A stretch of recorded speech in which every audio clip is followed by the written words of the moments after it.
आपने पिछले भाग में देखा कि हिमांशु उस औरत को समझाने जाता है, पर वह कोई औरत नहीं होती। वहाँ हिमांशु उस पेड़ को एकटक देखता रहता है। तभी रोहित उसे आवाज लगाता है, ओ ए हिमांशु, क्या कर रहा है, यहाँ वापस आ। फिर रोहित हिमांशु को लेने जाता है और उसे झिंझोड़ कर बोलता है, क्या कर रहा था। हिमांशु कहता है, पता नहीं भाई, क्या हुआ था, मैं वहाँ गया, फिर उसके बाद कहीं खोसा गया, उसके बाद क्या हुआ मुझे कुछ याद नहीं है। फिर रोहित कार में आता है और देखता है कि उसके बाकी दो दोस्त आपस में अजीब तरीके से बड़बड़ा रहे थे। रोहित कहता है, ये तुम कैसे बात कर रहे हो, पर वे कोई जवाब नहीं देते। फिर रोहित ही कार चला रहा होता है क्योंकि वे ठीक नहीं लग रहे थे। तभी रोहित पीछे देखता है कि वे दोनों कार के दरवाजे पर अपनी उंगलियां तोड़ रहे हैं। रोहित बोलता है, ये तुम लोग क्या कर रहे हो, और वे लोग एक अजीब सी हंसी देते हैं।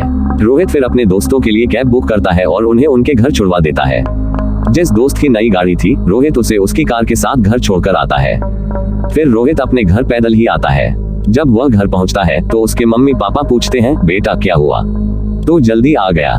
रोहित कहता है, हाँ मम्मी, मैं आपको सुबह बताऊंगा, अभी मैं बहुत थक गया हूँ। फिर रोहित अपने कमरे में जाता है और सो जाता है।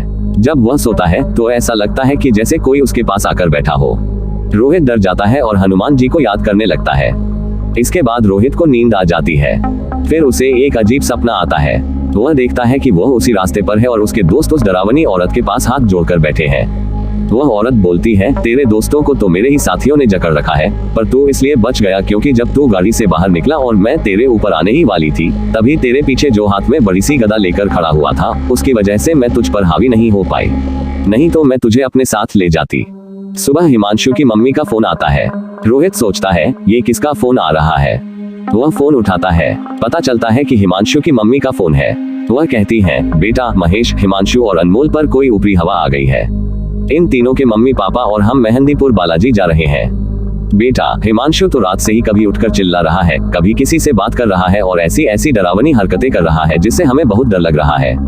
हम सब इन लोगों को अलग अलग गाड़ी में ले जा रहे हैं बांधकर, क्योंकि ये अपने आप को ही चोट पहुंचा रहे हैं और गाड़ी से उतरकर भाग रहे हैं। आंटी पूछती हैं, बेटा तू कैसा है। रोहित एकदम सुन्न हो जाता है।